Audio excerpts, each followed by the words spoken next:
Trump unveils America First National Security Strategy, ending global policing role. The White House has unveiled a new national security strategy built around President Donald Trump's America First doctrine, prioritizing the halting of destabilizing mass illegal immigration, a sweeping revival of U.S. industrial power, and the elevation of U.S. dominance in the Western Hemisphere as a central foreign policy objective rather than acting as a global police force. Released on December 5th, the document calls for a far-reaching realignment of U.S. military posture, urging the redirection of American resources toward emerging threats in the Western Hemisphere and a pullback from regions viewed as less vital to U.S. security. It marks a sharp departure from decades of post-Cold War doctrine that sought to shore up Washington's role as a global hegemon. The United States rejects the ill-fated concept of global domination for itself. It states, while the United States must still work to prevent other nations from achieving global or regional dominance, the strategy argues it rejects entangling the country in forever wars or assuming what it calls forever global burdens disconnected from core national interests. This does not mean wasting blood and treasure to curtail the influence of all the world's great and middle powers.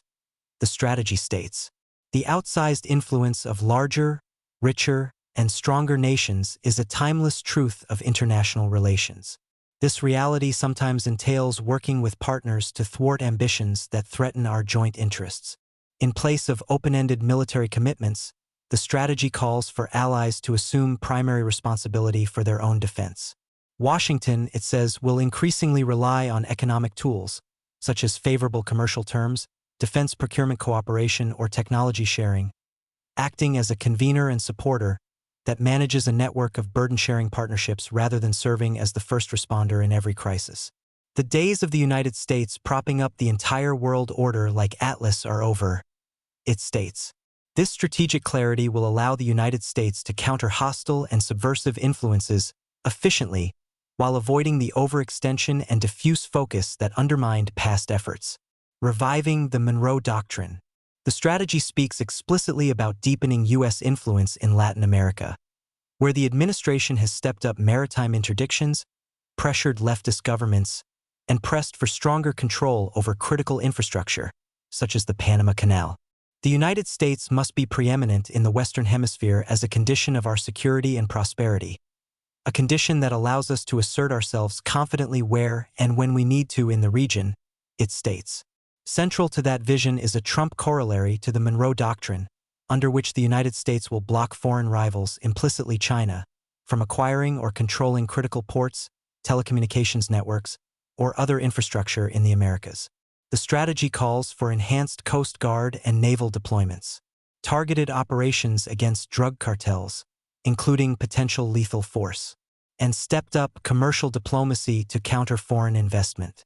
Non-hemispheric competitors have made major inroads into our hemisphere, both to disadvantage us economically in the present and in ways that may harm us strategically in the future, it states.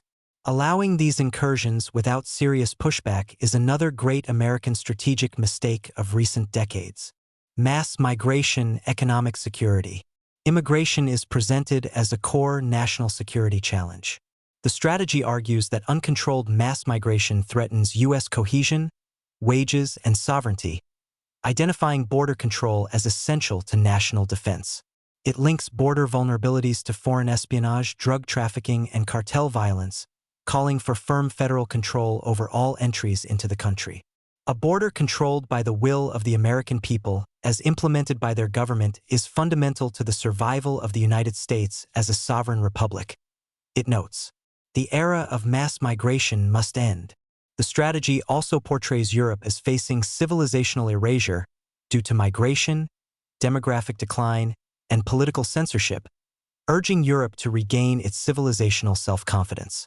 Ending the war in Ukraine through a negotiated settlement is described as a core interest necessary to stabilize Europe and restore strategic equilibrium with Russia. Economic nationalism forms another foundation of the strategy. It commits the United States to tariffs, reshoring incentives, and expanded industrial capacity to secure supply chains and underpin wartime readiness, alongside efforts to rebuild the defense industrial base and expand fossil fuel and nuclear energy while rejecting net zero mandates. The United States must never be dependent on any outside power for core components.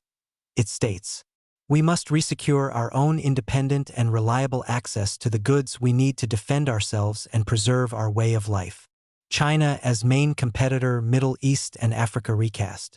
The strategy identifies China as the United States' chief long-term competitor and focuses on rebalancing the relationship through fairer trade, resilient supply chains, and strict protections for sensitive technology.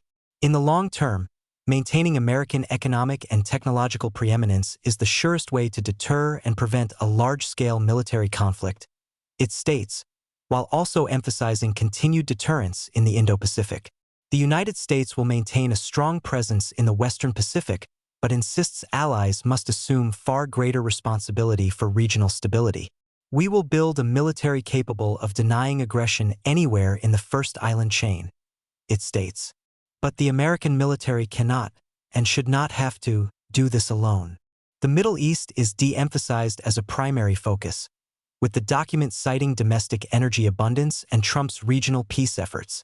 It reaffirms commitments to Israel and securing vital waterways, such as the Strait of Hormuz, while rejecting prolonged nation-building campaigns. In Africa, policy shifts toward energy, trade, and critical minerals rather than aid and what it calls the export of liberal ideology. In an introductory letter, Trump wrote that the strategy is about putting America first. This document is a roadmap to ensure that America remains the greatest and most successful nation in human history, and the home of freedom on earth, the president wrote. In the years ahead, we will continue to develop every dimension of our national strength, and we will make America safer, richer, freer, greater, and more powerful than ever before.